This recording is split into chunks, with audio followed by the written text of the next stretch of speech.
Naitwa Samson Meda, ni msimamizi wa uchaguzi jimbo la Njombe mjini.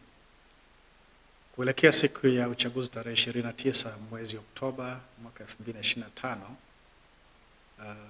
mimi kama msimamizi wa uchaguzi wa jimbo la Njombe mjini naeleza tu kwamba maandalizi yanakwenda vizuri na kwa karibia 98% ya masuala ambayo tulipaswa kuyaandaa tayari yako tayari.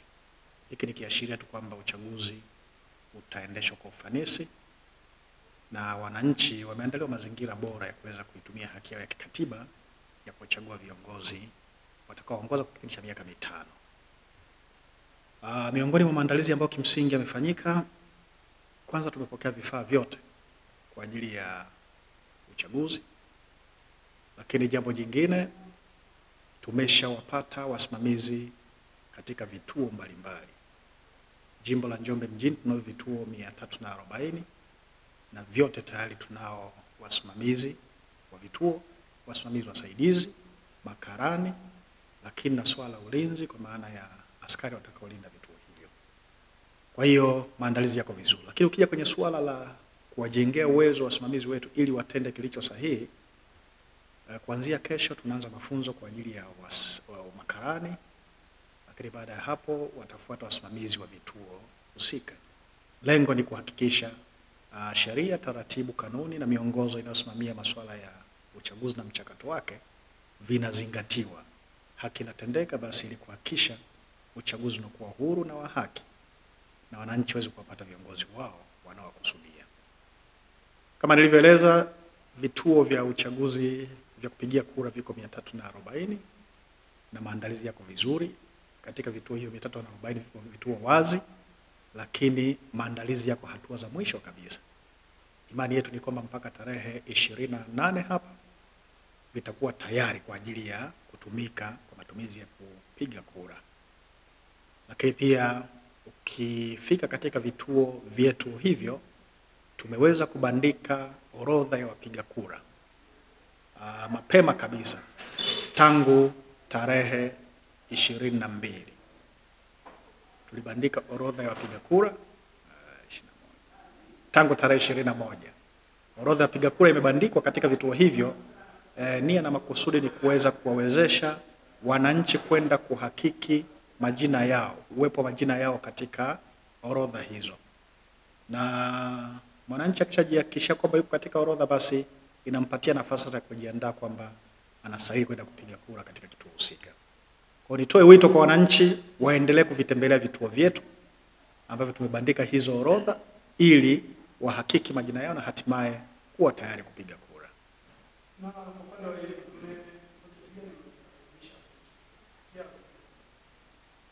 Elimu imeendelea kutolewa. Tunashirikiana pia na asasi za kiraia.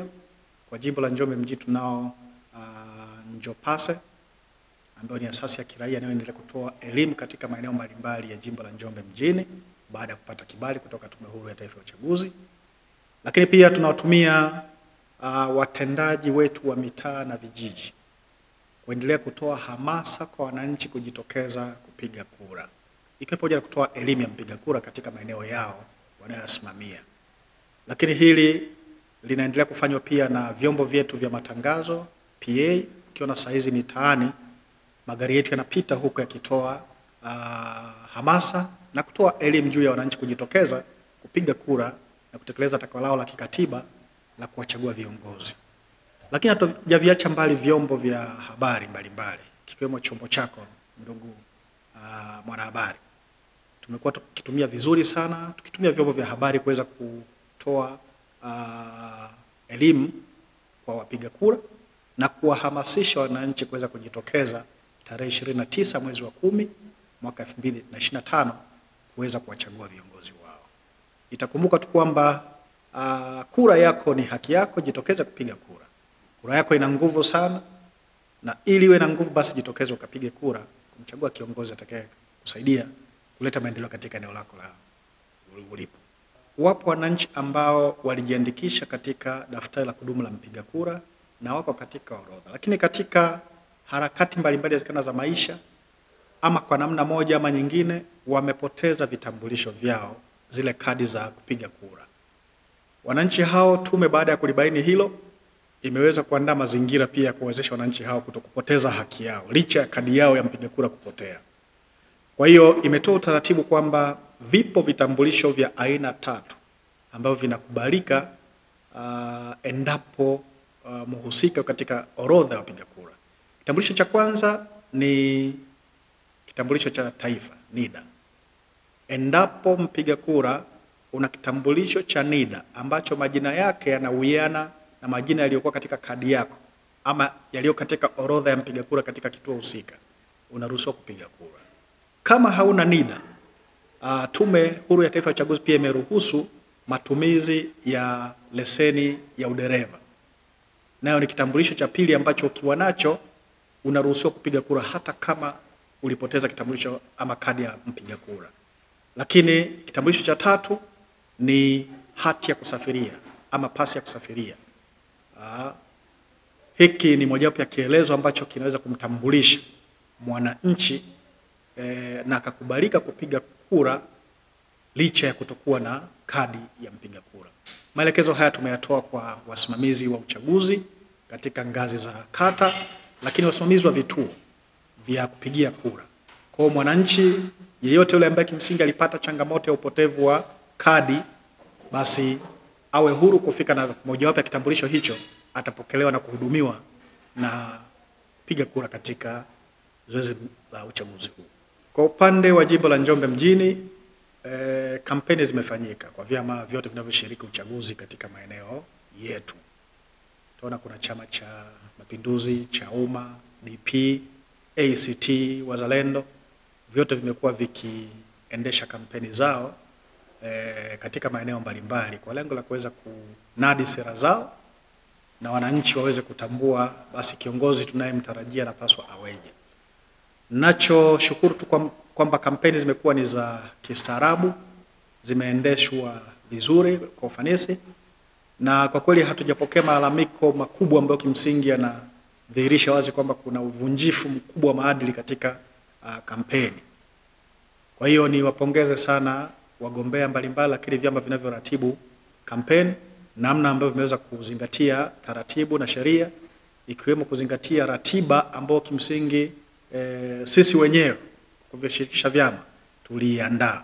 Kumekuwa kuna uzingatiwaji wa matukio na kalenda ya uchaguzi kukadiri ilivyoidhinishwa. Siku ya uchaguzi, mwananchi anapaswa kujua tu kwamba vituo vyetu vya kupigia kura vitafunguliwa kuanzia saa 1 kamili asubuhi na vitafungwa saa 10 jioni. Hii ni kwa vituo vya kawaida. Lakini katika jimbo letu la Njombe mjini tuna bahati ya kuwa na magereza, ambapo kwa mujibu wa maboresho yaliyofanyika, safari hii hata watu walioko magereza ambao vifungo vyao ni chini ya miezi 6 wamepewa fursa ya kuweza kupiga kura. Sasa kwa vituo hivyo vitafunguliwa saa 2 kamili asubuhi na kufungwa saa 9 kamili za alasiri. Sasa kwa mwananchi, jambo la msingi ni kufika kituoni. Ni vyema ukawahi kituo chako cha kupigia kura ulichojiandikisha na ukapiga kura. Baada ya kupiga kura, mwananchi unarudi kuendelea na majukumu yako ya kawaida, ukisubiria matokeo kutangazwa. Swala kutengeneza mikusanyiko karibu na vituo vya kupigia kura kwa kweli halikubaliki na ni kinyume cha sheria, kwa sababu inaweza ikawa ni chanzo cha rapsha na masuala ambayo kimsingi ya kinyume cha taratibu za amani. Kwa hiyo mwananchi, piga kura, fika katika kituo cha kupigia kura, piga kura. Baada ya hapo rudi katika majukumu yako, subiria matokeo. Na nitoe tu rai kwa wananchi wote kujitokeza. Kwa kweli sisi kama tume tutahakikisha wananchi wanahudumiwa ipasavyo, lakini tutatoa kipaumbele pia kwa watu wenye mahitaji maalum. Wapo walemavu, wananchi ambao kimsingi umri umekwenda, wazee, wajawazito, watapewa kipaumbele kwa ujumla kuweza kufika na kupiga kura mapema zaidi ili waruhusiwe kuendelea na majukumu yao.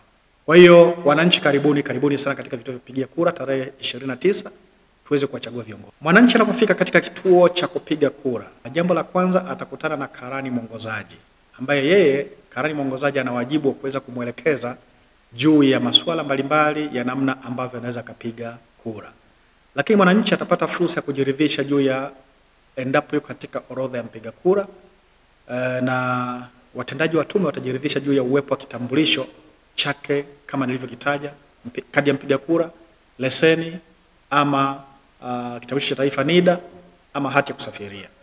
Na baada ya hapo ikionekana yumo katika orodha na ana utambulisho huo, ataingia katika chumba cha kupiga kura. Katika chumba hicho ataongozwa juu ya namna ya kupiga kura. Maana kumbuka pale kuna kura ya rais, mbunge na diwani. Kwa hiyo mwananchi ataongozwa vizuri na wasimamizi wa kituo, na baada ya hapo atapewa karatasi za kupigia kura. Ataenda katika eneo ambalo kimsingi liko private ili afanye maamuzi yaliyo sahihi bila kubugudhiwa. Atamchagua kiongozi na baada ya hapo atatumbukiza kura zake katika masanduku matatu ya kupigia kura. Sanduku la kwanza lenye mfuniko wa blue litakuwa la rais, sanduku la pili lenye mfuniko mweusi itakuwa ni kwa ajili ya kura za mbunge, na sanduku la tatu lenye mfuniko mweupe itakuwa ni kwa ajili ya kura za diwani. Akishapiga kura basi atapakwa wino usiofutika kirahisi ili kuthibitisha tu kwamba ameshapiga kura, na baada ya hapo ataruhusiwa kuweza kwenda katika majukumu yake ya kawaida. Ni mchakato mfupi ambao kimsingi hauchukui muda mrefu, kwa hiyo hataraji kuwa na foleni ndefu za watu katika vituo hivi, kwa sababu tunakuhakikishia kufanya kazi kwa ufanisi na kuhakikisha mtu anatekeleza haki yake ya kikatiba hiyo kwa urahisi na kwa muda mfupi na kuendelea majukumu ya kulijenga. Muda wa kufunga vituo ni saa 10 kamili kwa vituo vya kawaida, na kwa kituo cha magereza tulichonacho ni saa 9 kamili za alasiri. Kwa watakaochelewa itakumbuka kwamba baada ya kupanga foleni pale inaweza ikawa imefika saa 10 kamili lakini bado mistari ya foleni ipo.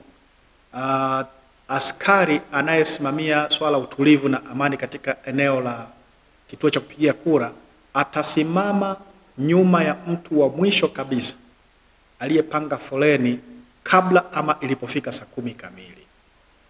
Kwa hiyo baada ya askari hakutakuwepo na mtu mwingine ambaye kimsingi ataruhusiwa kupiga kura. Huyo atahesabika amechelewa.